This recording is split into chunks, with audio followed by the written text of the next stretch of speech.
दोस्तों, मैं आपका शाहबुद्दीन अशरफ और आप देखने जा रहे हैं मेरा YouTube चैनल KTH यानी कुछ तो है। तो दोस्तों, आज एक लूट की घटना के बारे में मैं आपको बता रहा हूं जो वाराणसी की है। वाराणसी में एक रामनगर जगह है जहां कहते हैं रामनगर किला गंगा पर, वहां पे एक लूट की घटना घटित होती है जिसमें नाम किसका आता है, नदेसर पुलिस चौकी प्रभारी यानी सब इंस्पेक्टर सूर्य प्रकाश पांडे, जो लुटेरों का सरगना है। कमाल की बात है ना, वर्दी वाला रक्षक ही बन गया भक्षक। पुलिस ने उसे दो साथियों संग गिरफ्तार कर लिया। इनके पास से 8,05,000 रुपये, 2 पिस्टल, 2 कारतूस बरामद हुए। अब ये घटना इस प्रकार की है कि नीचीबाग के सोना व्यापारी सर्राफा व्यापारी कारोबार के सिलसिले में उनका, चूंकि कारोबार 100, 200, 5,000, 1,000, 10,000 का तो होता नहीं है, इनका कारोबार लाखों में होता है। तो ये 93 लाख रुपया लगभग अपने 2 कर्मचारियों जो बराबर ही उनके पैसे इधर ले जाते रहे, उनके माध्यम से कोलकाता किसी व्यापारी के यहां भेजते हैं। ये उनका रहता है। अब ये लोग जब कोलकाता के लिए बस द्वारा जाते हैं तो इनका पैसा बीच रास्ते में लूट लिया जाता है। अब सवाल ये उठता है कि लुटेरों को कैसे पता चलता है कि फला आदमी 93 लाख रुपया लेकर कहीं जा रहा है। तो ये गिरोह होता है, गिरोह में 4, 5, 6 लोग शामिल रहते हैं। इनका एक साथी ऐसी जगहों पे उठता बैठता है जहां पे बड़ी बड़ी रकम का लेन देन होता है। ऐसे ही उनका एक साथी सर्राफा व्यापारियों, सोना चांदी का व्यापार करने वालों को इर्द गिर्द घूमता रहता है, उनसे दोस्ती यारी रहती है और बड़े विश्वास का रहता है। तो इसको खबर मिल जाती है कि जयपाल जो सर्राफा व्यापारी हैं वो 93 लाख रुपये कोलकाता अपने 2 कर्मचारियों के लेकर भेज रहे हैं। अब ये गिरोह जो होता है, घटना 22 जून को घटती है। अब ये गिरोह जो होता है ये 18 जून को स्थानीय होटल में बैठकर प्लानिंग करते हैं किस तरह क्या करना है, किस तरह घटना को अंजाम देना है।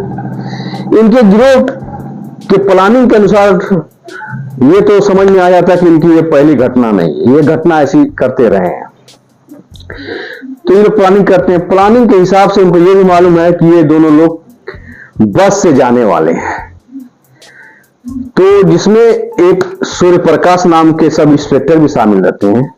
वो अपने एक साथी शायद जिसका नाम अजय होता है, उसको एक पिस्टल देकर उसी बस में बैठा देते हैं और बस निकलती है। रात को ये पहुंचती है हाईवे पर ये टेंगरा मोड़ एक होता है, वहां पे पहुंचती है। तो ये लोग बस को ओवरटेक करके बस को रुकवाते हैं। अब चूंकि एक आदमी उसमें से उतरता है, क्रेटा कार होती है काले रंग की, उसमें से जो आदमी उतरता है वो वर्दी पहने हुए है। तो क्या बात है भाई, हमको बस की चेकिंग करनी है, जरा सा चेकिंग करनी है, जो रूट हमारा है उसका है। खैर चेकिंग कर, आम बात होती है, पुलिस वाले यहाँ चेकिंग होगी। तो प्लान तो पहले से तय रहता है। वो वर्दी वाला सब इंस्पेक्टर अपने एक साथी के साथ अंदर जाता है और चेक करता है, फॉर्मेलिटी निभाता है। चेक करते करते वो प्लानिंग के हिसाब से अपने उस व्यक्ति जो उसके ही गिरोह का व्यक्ति है उसके पास जाता है, उसकी चेकिंग करता है। तो उसके पास से पिस्टल बरामद हो जाती है, उसको पकड़ लिया जाता है। फिर चेकिंग की जाती है, इधर चेकिंग करते हुए अब ये लोग पहुंच जाते हैं राफा के कर्मचारी पर, जो 2 लोग होते हैं जिनके नाम होते हैं करीब, एक का नाम होता है अविनाश गुप्ता, दूसरे का नाम होता है धनंजय यादव। जाहिर है कि इनको पहले ही से पता था कि इनके बैग में पैसा है, तो ये पैसा पा जाते हैं। फिर उनको भी बस से उतार दिया जाता है। फिर उनको प्लानिंग के हिसाब से गाड़ी में बैठाया जाता है, जो क्रेटा कार होती है, भाई मैं तो क्रेटा कार के बारे में नहीं जानता हूं।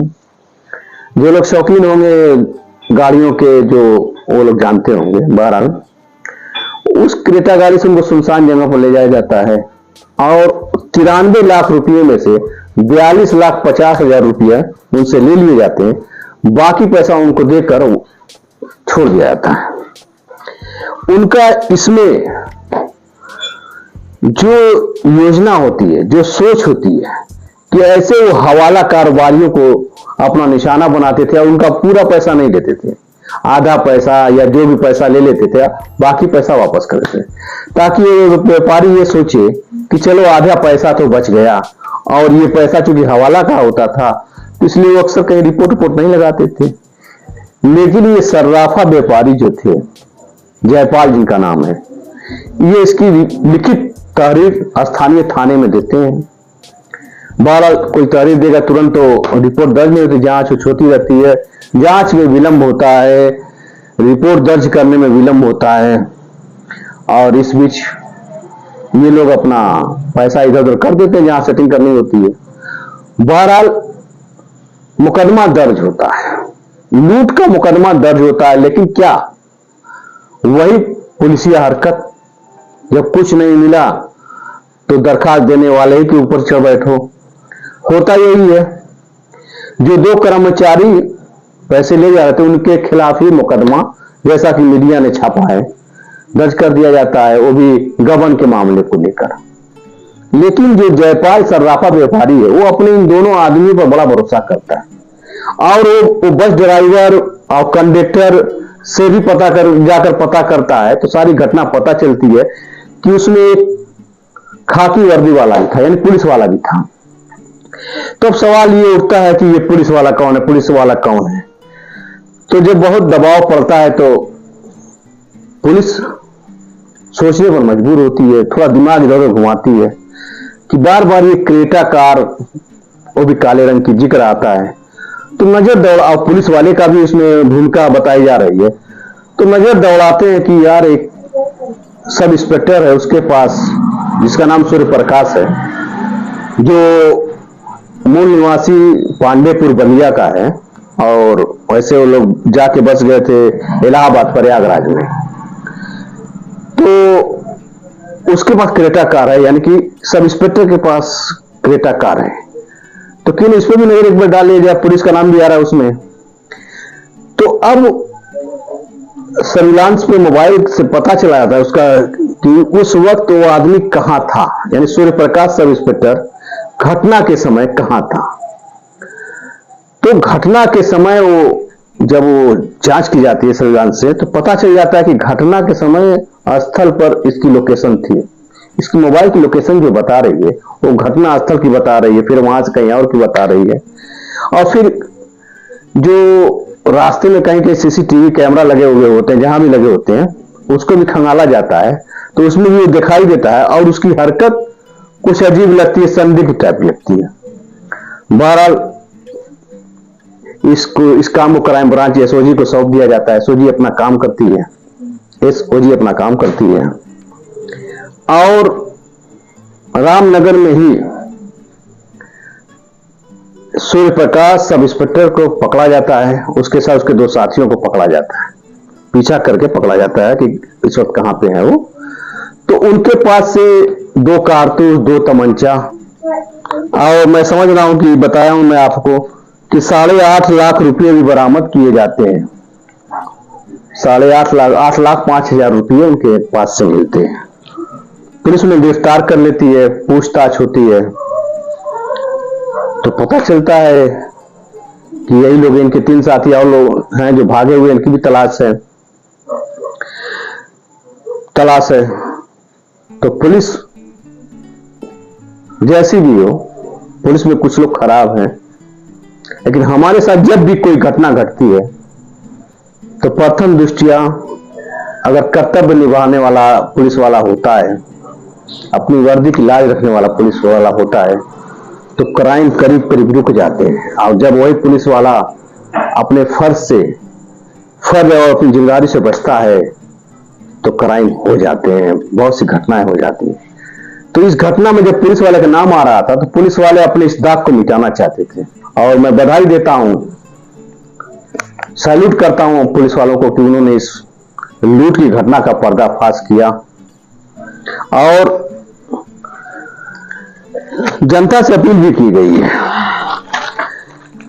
जनता से अपील, कमिश्नर मोहित अग्रवाल ने जनता से अपील की है कि अगर आपके साथ ऐसी घटना घटी हो कि आपके पैसे आधे ले लिए गए, छोड़ दिए गए, और किसी कारणवश अगर आप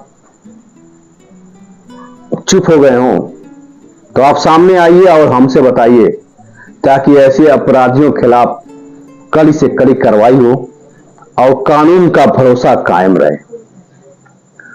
मैं एक बार फिर कहता हूं कि पुलिस हमारी सबसे बड़ी रक्षक है। कुछ हैं जो रक्षक नहीं भक्षक बन जाते हैं, तो उनको हम गिन नहीं सकते। तो आज की खबर में बस इतना ही, और जाते जाते फिर भी मैं कहूंगा, कुछ तो है। जय हिंद।